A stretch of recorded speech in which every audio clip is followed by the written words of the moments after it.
The 10 points of personal safety. Again, this is one of 3 types of safety lessons. Personal safety is today. We'll have another one on lab and emergency safety, and then a third one on specific tool and machine safety. Now, in terms of lab environments, they can get much bigger than this. Has anyone ever been in a really big lab that had lots of machines, tools, stuff with power hooked up to it? Yeah, this room has a very light version of that. We have various pieces of equipment in the room that you'll be using over the next few years while you're in school here. And even though the hot wire styrofoam cutter and the hot glue gun and scissors are going to be like our main tools that we're going to work with for the design challenge, we still have to talk about all different kinds of safety. And today, I'm going to be telling you stories about different experiences I've had with safety or that other people have had where there have been accidents in the past, so that we can learn from them and we know how to conduct ourselves when we're in here during the project parts of the lab. All right? How about you draw a person on that piece of paper for me? It could be a stick figure. It could be anything you like, but you have 30 seconds. Is that pretty big? It's up to you.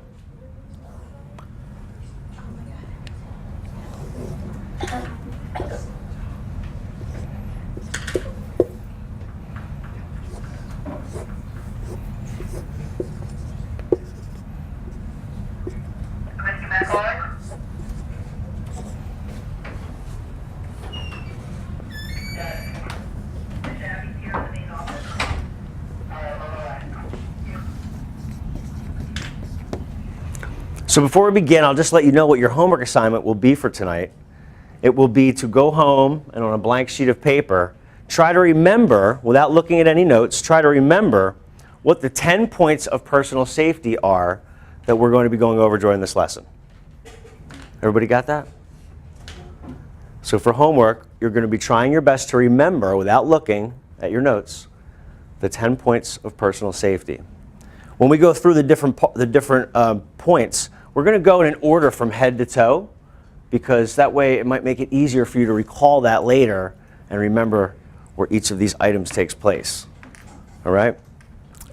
So I'm going to start off with a story about one of my professors that I had when I was in college. His name was Dr. Rockel. Dr. Rockel was about 6'3", 88 years old. He had a white-gray ponytail that came down to here.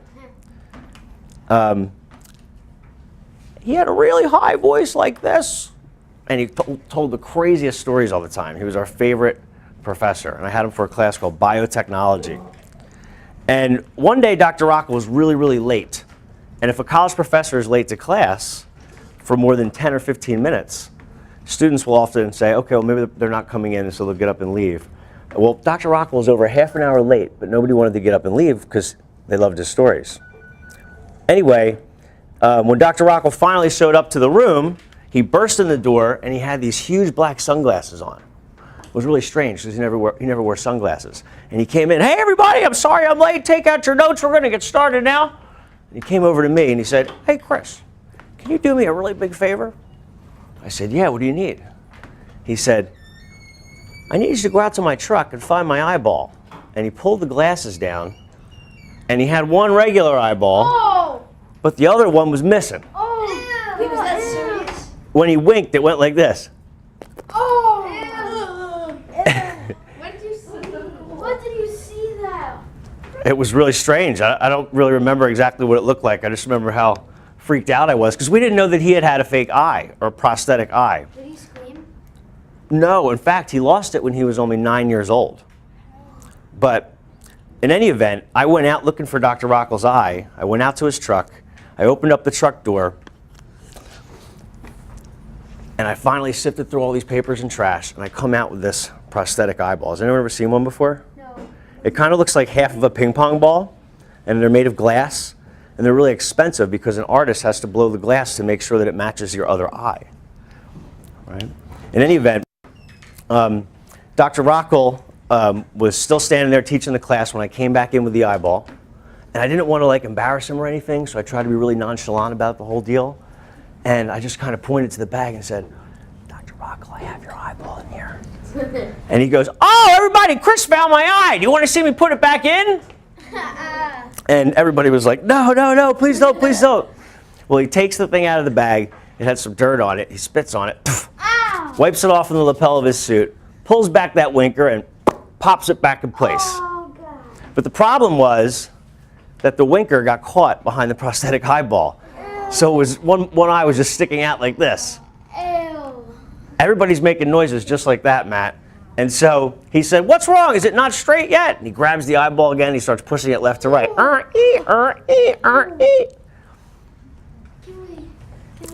Turns out, when Dr. Rockel was just 9 years old, he was working in a lab like this, but with even bigger machines. And somebody was working on something on one side of the room, and a piece of material shot across the other side of the room and cut his eye. And instead of going to a medical doctor, Dr. Rockel went out into the woods and picked all these different herbs and tried to make a paste that would help the eyeball heal. It ended up becoming infected, and he ended up losing his eye. And every time this story comes up, he tells us to make sure that students who are young and start to work in labs like this know how important it is to always pick a pair of safety glasses up as soon as you walk into the lab and put them on and never take them off during lab. Right now is a lesson. It's a little different. So why don't you point to the face on this person and make the first point, which will be always wear safety glasses.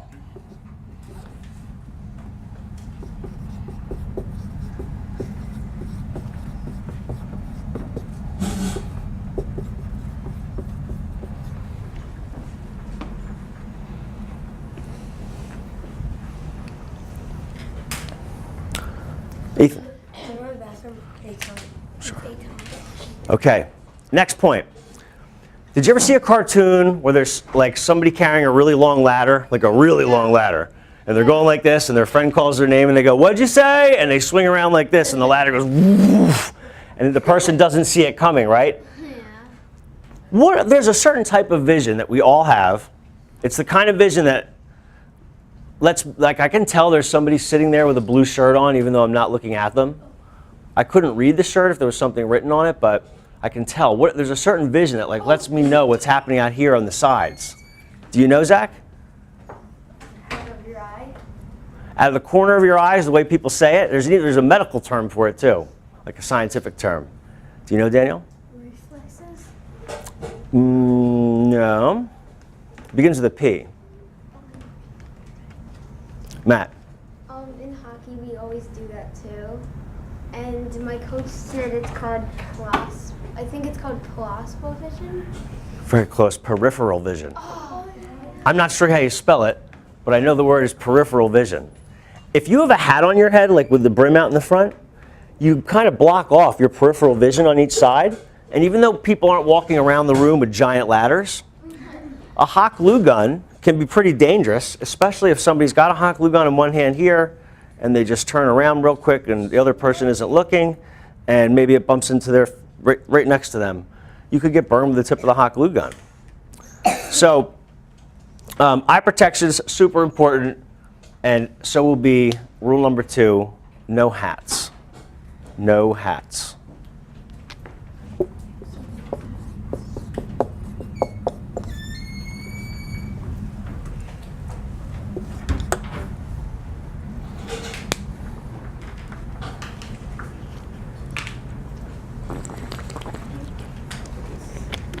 All right, working our way down from head to toe.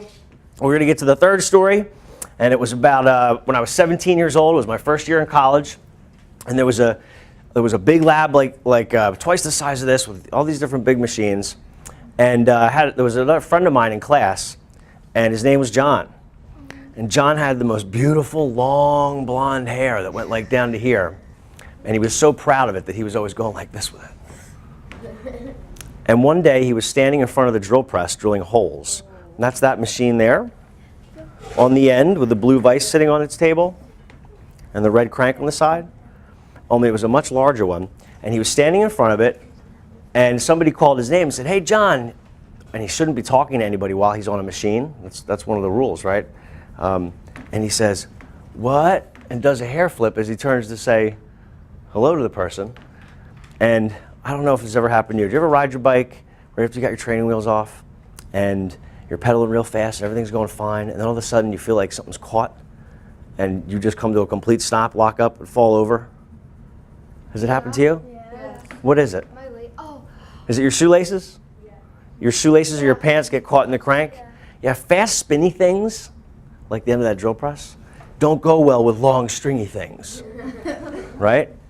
It ended up starting to pull him toward the machine, and he screamed really loud and grabbed it and pushed himself away from it and actually ripped a bunch of his hair out. I'm not sure why he didn't. I guess because he was panicking, but he could have just tried to turn it off with that red, yellow button right in the front. In any event, when we work with even the hand drill, long hair being out can be dangerous. It can block your vision as well. It can get dipped into hot glue that's on the table when you're bending over or something. So the third rule will be tie back long hair.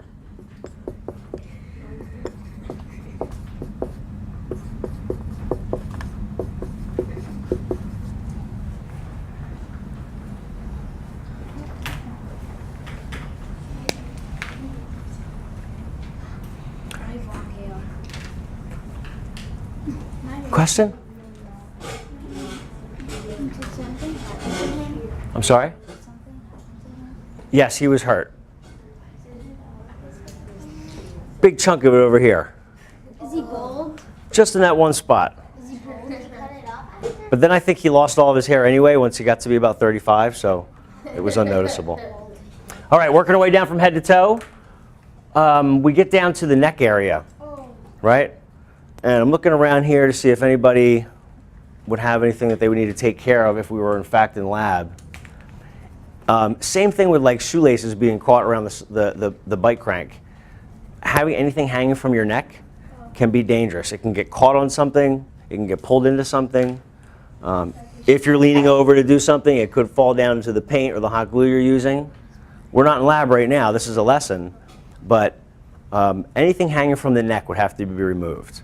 So we're just going to put the rule as nothing hanging from the neck area.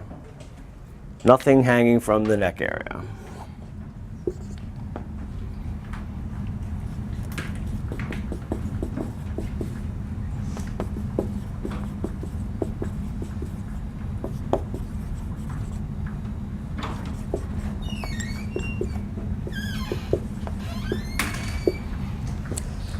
If you ever look closely at many police officers, if they have a tie on, it won't be a real tie, it would be a clip-on. That way, if somebody couldn't grab that thing, it would just pull right off. Does that make sense? Yeah. All right, working our way down. We're going to look around the sleeve area here, and this is, I don't have a special story for this one, but I can tell you that many times when I forgot to pay attention to this rule, I've ruined some really nice work shirts that I really liked. If you don't have your sleeves rolled up, you might get the end of your sleeve dipped in anything that's on the table. It could interact or interfere with a tool that we might be using at that time. So in general, we walk in during lab, roll up any long sleeves.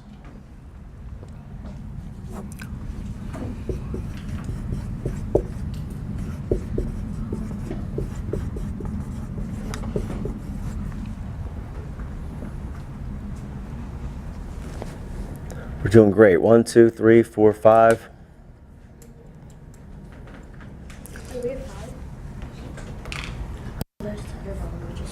Okay. When it comes to jewelry in the lab, we just mentioned that if you had like really excessive blingage of some kind, that would have to be put away. But bracelets, watches, earrings, of course, all these things are fine as long as none of them are dangling from the body. But rings around the fingers is something that we do have to pay attention to. If you have a ring on your finger, and let's say you're walking by the corner of one of these tables that's sticking out, and your ring catches on the corner, and it doesn't pull off, it just pulls the finger, you could dislocate your finger. I've seen people that were near a doorway and the door shut and their hand was out, and it smushed the ring and started to cut off the circulation to their finger. That can be a little bit scary for somebody. And beyond that, when you do start working with bigger tools and machines, as you get into more complicated challenges over the next few years, rings are dangerous because they can get caught inside of things, right? Has anyone ever had a ring on and got it caught on anything? Just in your daily life? Yeah? Was it bad? Gotcha. All right, no rings.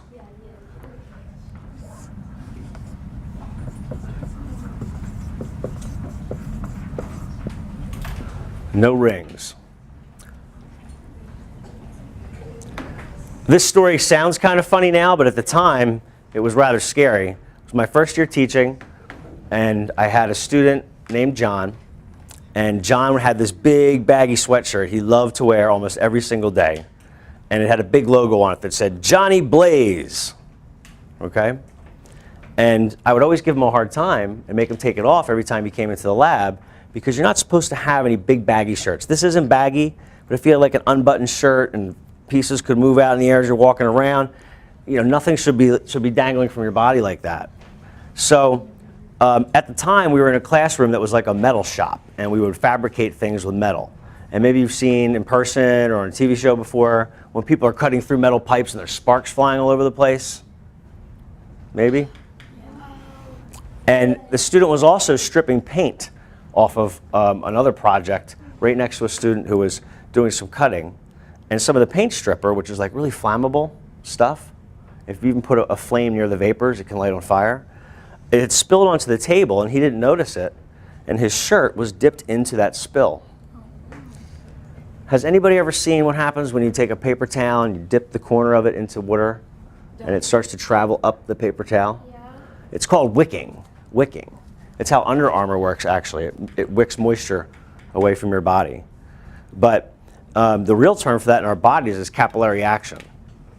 In any event, capillary action, wicking, whatever you want to call it, his sweatshirt sucked up all of this flammable substance. And then within minutes, he was working somewhere where he was cutting and there were these sparks, and his shirt went up in flames. Did he stop, drop, and roll? Actually, I don't know where he was in kindergarten when they learned stop, drop, and roll, but he did scream, yell, and run in a circle, which was no good. But in any event, when he had caught on fire like that, it was pretty ironic if you think about the name of his sweatshirt, Johnny Blaze. Kind of like if a fire truck catches on fire. Irony, right? So he's running around in a circle. He's screaming. As all this is going down in the time of like a half a second. And luckily, a girl that was sitting near him remembered our lesson about lab safety, which you'll do later. She pulled the emergency fire blanket from off the wall. It's just a regular blanket, but it's soaked in a certain chemical that keeps it fire retardant. And she wrapped him up in it. And when they got the flames out, the shirt wasn't even messed up, because it was the volatile chemical that was burning, and that has to burn off before it'll start to catch the shirt on fire. All that went down so quick. He was very lucky. I was very lucky. Everybody was very lucky that day. So we still have that sweatshirt? I don't know. This was like 14 years ago. That's so cool. Yeah. Let's put another rule. No baggy shirts. Or you could just say top shirts, whatever you'd like to call it.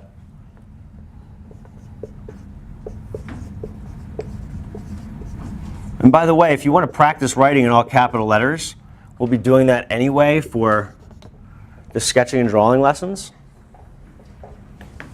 I know somebody was asking me about it yesterday, why I don't use lowercase, because it gets really sloppy. All right, working our way down. We have 2 or 3 more. We get to the feet area. Back to the whole idea of riding the bike, right? If you have shoelaces that are untied, that's going to be dangerous. But in a lab, it's dangerous too, because you could step on one of the shoelaces and trip. And that trip could be just enough to knock you into somebody who's in a safe zone with 3 feet of area around them with nobody in it. They're minding their business, and then somebody trips into them, and then they bump into the machine that they're working on. Like dominoes, right? Tie your shoes.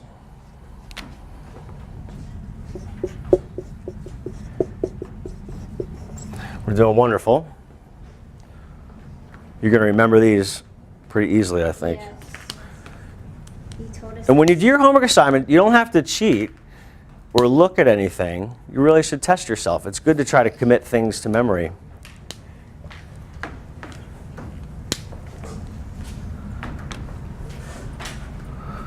All right. Last one down by the feet.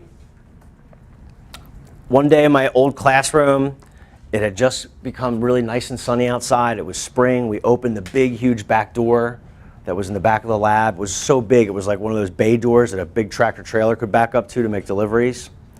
And a lot of students that day had worn shorts to school, and girls were wearing their sundresses, and they were sitting by the back door talking right at the end of the period, toward the end of cleanup. When cleanup is called, all work has to stop, no matter what you're doing. That's why I'm watching some of you when I say caps on the markers and people keep working. That makes me wonder, would you still keep working during cleanup time? Well, this one student was still working. He had a mallet that was 5 times the size of this, and he was banging away at something over here on the table, all the way across the room, and out of nowhere, it slides out of his hand. The mallet goes across the room. These girls were standing over here by the door, and wha-poof, on her foot. You know, not the little toe on the end, but the one right next to it? Nail, pop right off. Oh. She picks it up. What am I gonna do?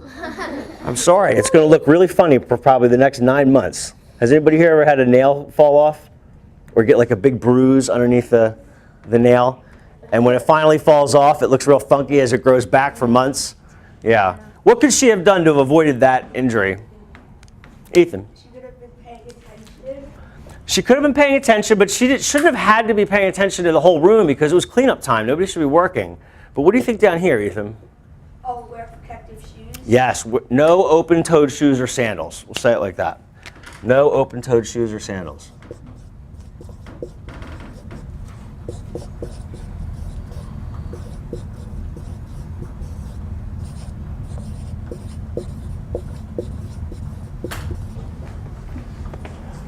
Can you go work, please? Sure. All right. The 10th rule. The 10th rule. Also, early in my career, I had a student. This student's name was John.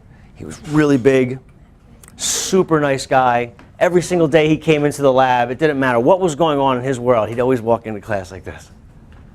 How's it going? How's it going? So I definitely knew something was wrong when he walked into the room one day, looking at me like this. And I said, John, are you okay? And he says, I'm fine. And I said, what happened? What's going on? Nothing. I just want to get to work. And I said, okay. And he went to work over on this machine called a bandsaw. And a couple seconds later, I realized that he was standing right behind me. And I said, what's wrong? He said, something's wrong with the bandsaw. It's not broken, but it's going to need to be cleaned. I said, what the heck? He was pale. He was probably in shock. And when he picked up his hand to show me his hand, he had cut all the way through from here to here. It was probably the worst accident I've ever seen live. His thumb went like this. And he was just calm? He ended up with like 60 stitches. And even when we called the hospital and said, can we get an ambulance? They said, doesn't sound life-threatening. You can just get him in a car and drive him over here. What? Yeah. And it turns out what had happened was the night, because who's going to cut through their whole hand? You'd have to come to class and say, all right, everybody, today I'm going to cut through my whole hand. Oh. All right, we're going to stand right in front of the saw here. If I pass out from the pain, just push. 3, 2, do we go on 1 or 2? Just push. Ah! That would never happen. If you touch a hot stove, right, as soon as you touch, whoa! Something must have been going on. Well, I found out right before he walked into class, he was told that his girlfriend had cheated on him. And it was his first girlfriend. So during the lab, even though he was working at the machine, his mind was somewhere else. And that was kind of a negative story. You could be going to Disney World tomorrow. I'm going. And you are so excited about Disney World. You got pictures of Donald Duck all over your room. And all you could picture while you're in school today is you and Donald Duck walking around the Magic Kingdom, getting pictures together in front of the fountain. You're going to get it signed, put it above your bed. If you're distracted in a really good way, maybe you would think about not working that day or setting yourself aside from things where you're not going to be focused and concentrated. So the number 10 rule will be stay focused and have a positive attitude.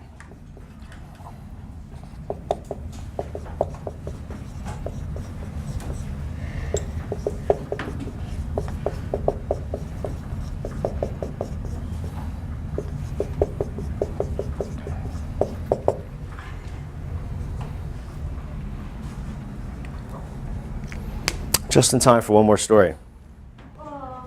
This one's kind of a bonus. I'm scared. When I was 7 years old, my little brother, 5 years my younger, you should see him now. He's got long hair down to here. He's like in incredible shape. He's a long distance runner. He went to West Point. He graduated or came out of the military as a captain. He was a captain. He'd been to Afghanistan and Iraq.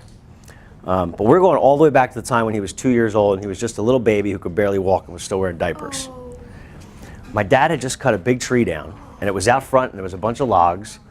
And my dad was out, my mom was in the house, my brother was out front playing, and I was sitting there looking at these logs. I know I was only 7 years old, but I'm looking at the logs and I'm thinking, that could be a coat rack for my parents' foyer. So I decided I'd get to work on this woodworking project. I went out and I grabbed this brand new, really sharp axe, and I started to hack off the bark, because I got to get the bark off if I'm going to sand it and then stain it. What color am I going to stain it? I don't know. It's my own design. It's pretty cool. I can do anything I want. So I'm getting really into this. I'm chopping the wood and I'm thinking, and my brother keeps walking over like this. And just as I was chopping and the bark's flying everywhere, these kids come down the street on these brand new bicycles, and one of them was doing a wheelie. He was like 9 years old, and I couldn't wait to figure out how to do a wheelie. And I was distracted, and I swung the axe one more time, and then I saw this thing fly out across my field of vision into my periphery. What was that? That didn't look like bark. My brother looks at me. He looks over there at that thing on the ground. He looks at me, and he looks at his hand. Screaming at the top of his lungs. He never took a breath. He just kept going. And I got scared, so I pretended it didn't happen. And I went back over and I kept chopping wood. And just then my mom comes outside of the house. What happened out here? What are you doing? I dropped the axe and I started to run. My mom picks up the axe. She's running around in a circle, running around the yard after me. We're going in circles and my brother's right in the middle like this. It was so loud, my neighbor, Mr. Ely, came outside of his house. What's going on, everybody? Everybody stop! Me and my mom stopped. My brother was in the middle going, ah! We get in the car. My mom says to me, go over there and do something with that finger. We got to go to the hospital. So I went over and I picked up the finger. I brought it into the house. It was like a little warm sausage. I could still move pieces of it around. Then I poured a glass of milk. I threw it in the milk. Yeah, that's what you're supposed to do with a... You're not. That's a tooth that falls out, isn't it? Yeah, I confused my health lessons that morning. Turns out if a tooth gets knocked out, you put that in a glass of milk. An appendage would go into a bag of ice to keep it cool, which sounds bizarre, but it makes sense because when you buy meat at the grocery store, you want to keep it fresh, you put it in the fridge, right? So I run back outside, I bring out the glass of milk, I hand it to my mom. What are you giving me a glass of milk for? I'm not thirsty right now. And I said, no, the fingers are there. And she said, what? You gonna put the finger in here? You put it in a bag of ice? What are you doing? I run back in the house. I dump the glass of milk out. There goes the finger. Plop. I pick it up. Now it's like really white and gray, and it's like stiff. I can't even bend it anymore. That's no fun. Put it in the bag of ice. We get back into the car on our way to the hospital. My brother's just giving me one of these in the back seat. Hand all wrapped up in paper towels. In my ear. So I take his head and I roll the window down just enough to get his head out of it, and I roll the window back up. Perfect siren. All people could hear from the side of the road was,